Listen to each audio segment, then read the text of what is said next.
అందరికీ hi, welcome back to Niha vlogs. నవరాత్రులు start అయ్యాయి కదా. సో నవరాత్రులు 9 రోజుల పాటు అమ్మవారిని 9 అవతారాల్లో పూజిస్తాం. అయితే 4వ రోజు ఆశ్వయుజ శుద్ధ చవితి కదా. ఆ రోజు అమ్మవారిని అన్నపూర్ణ దేవిగా అలంకరిస్తారు. ఈ దేవికి ఆ రోజు కాషాయ రంగు వస్త్రంతో అలంకరిస్తారు. ఈ రంగు మంచి గుణాలకి సంకేతం కాబట్టి ఆ తల్లి అనుగ్రహంతోనే సమస్త జీవుల ఆహారం అందుతుంది. సో ఆ తల్లి అన్ని జీవరాశులకు ఆహారాన్ని అందిస్తుంది కదా. సో ఈరోజు అమ్మవారికి గారెలు నైవేద్యంగా పెడతారు. అమ్మవారు ఆశీస్సులు మనకు ఎప్పుడూ ఇలాగే మనపై ఉండాలని కోరుకుంటూ ఈ 4వ రోజు అన్నపూర్ణ దేవిగా అమ్మవారికి గారెలు నైవేద్యంగా పెడతారు కదా. సో ఈ గారెల్ని ఎలా చేసేద్దామో చూద్దాము. దానికోసం నేను ఒక 5 hours ముందు మినపప్పును నానబెట్టుకున్న వాటర్ పారేసుకొని ఈ పప్పుని మిక్సింగ్ బౌల్లో వేసుకొని ఇందులోకి ఒక 4 పచ్చిమిర్చి, 3 ఎండుమిర్చి యాడ్ చేసుకొని ఒక అల్లం ముక్క యాడ్ చేసుకొని కొన్ని వాటర్ యాడ్ చేసుకొని మిక్సీ పట్టుకోవాలి. వాటర్ యాడ్ చేయకుండా పట్టుకుంటే మెత్తగా అవ్వదు, బరకగా ఉంటుంది. సో ఇలా మిక్సీ పట్టుకున్న దాన్ని ఒక బౌల్లోకి తీసుకోవాలి. ఇది కొంచెం వాటర్ యాడ్ చేసుకున్నాను కాబట్టి మెత్తగా ఉంటుంది. సో ఒక టేబుల్ స్పూన్ అంతా రవ్వను యాడ్ చేసుకోవాలి. ఈ రవ్వ యాడ్ చేసుకుంటే ఆ తడిని రవ్వ పీల్ చేసుకొని గట్టి పడుతుంది. సో ఒక 5 minutes ఇలా మూత పెట్టుకొని పక్కన పెట్టుకోవాలి. అంతలోపు ఒక ప్యాన్లో ఆయిల్ పోసుకొని వేడి చేసుకుంటున్నాను. డీప్ ఫ్రై కోసం వడలు ఫ్రై చేసుకోవాలి కదా. సో 5 minutes తర్వాత చూడండి ఇలా కొంచెం గట్టిపడింది.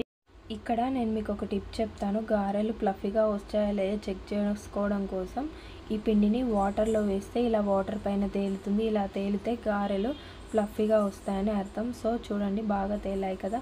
ఈ పిండిలో ఇంకా మనం ముందుగా కట్ చేసి పెట్టుకున్న కరివేపాకు, కొత్తిమీర, ఒక స్పూన్ జీలకర్ర, సరిపడా ఉప్పు, కొంచెం సోడా ఆప్షనల్, ఇష్టం ఉంటే యాడ్ చేసుకోవచ్చు లేదంటే లేదు. ఇవన్నీ వేసుకొని బాగా కలుపుకోవాలి. బ్రేక్ఫాస్ట్గా కోసం చేసుకున్నట్లయితే ఇందులో ఆనియన్ కూడా కట్ చేసుకొని వేసుకోవచ్చు. నేను అమ్మవారికి నైవేద్యంగా చేస్తున్నాను కాబట్టి వేసుకోలేదు. సో ఇలా మంచిగా కలుపుకొని చేతులను తడిగా చేసుకొని ఇలా చేతిలోనే ఇలా గారెల షేప్లో ఒత్తుకొని మధ్యలో హోల్ పెట్టుకొని ఆయిల్లో వేసుకొని ఇలా ఒక్కొక్కటిగా వేసుకొని వేయించుకోవాలి. గోల్డెన్ బ్రౌన్ కలర్ వచ్చే వరకు వేయించుకొని ఒక ప్లేట్లోకి టిష్యూ పేపర్ వేసుకొని తీసుకున్నాను. ఎందుకంటే టిష్యూ పేపర్ ఎక్సెస్ ఆయిల్ ఏదైనా ఉంటే అబ్జర్వ్ చేసుకుంటుంది కదా.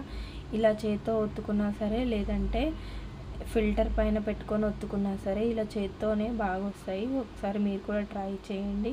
ఇలా అన్ని గారెల్ని ఇలా చేత్తో చేసుకొని రెడీ చేసుకొని పెట్టుకున్నాను. ఇది బ్రేక్ఫాస్ట్గా కూడా చేసుకోవచ్చు. చాలా టేస్టీగా, చాలా ఫ్లఫీగా, చాలా మెత్తగా వచ్చాయి.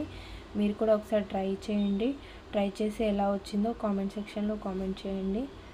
ఇది అమ్మవారికి ఎంతో ఇష్టమైన నైవేద్యం గారెలు. 4వ రోజు అమ్మవారికి ఈ గారెల్ని నైవేద్యంగా పెడతారు. మీరు కూడా ఇలా చేసి అమ్మవారికి నైవేద్యంగా పెట్టి మీ కోరికల్ని కోరుకోండి. అమ్మవారు మనల్ని చల్లగా చూస్తుంది. సో ఇలా చేత్తో కాకుండా మనం ఫిల్టర్ పైన కూడా ఇలా చేసుకోవచ్చు. చేత్తో చేసుకోవడం రాకపోతే ఫిల్టర్ని తడుపుకొని దానిపైన పిండి పెట్టుకొని ఇలా ఆయిల్లో వదిలితే చాలా బాగా వస్తాయి. సో చాలా అంటే చాలా టేస్టీగా ఉన్నాయి. ఇలా అన్నీ చేసుకొని ఒక ప్లేట్లోకి తీసుకున్నాను. సో మన అమ్మవారికి ఎంతో ఇష్టమైన గారెలు నైవేద్యం రెడీ అయిపోయింది. అమ్మవారికి నైవేద్యం పెట్టేసి ఇంకా తినడమే. చూడండి ఎంత ఫ్లఫీగా వచ్చాయో. సో ఈ వీడియో కనుక నచ్చినట్లయితే ప్లీజ్ లైక్ చేయండి. మీ ఒక్క లైక్ నాకు ఎంతో మోటివేషన్ ఇస్తుంది. ఫస్ట్ టైం చూసుకునే వాళ్ళైతే సబ్స్క్రైబ్ చేసుకొని పక్కన బెల్ ఐకాన్ని క్లిక్ చేయండి. Thank you so much for watching.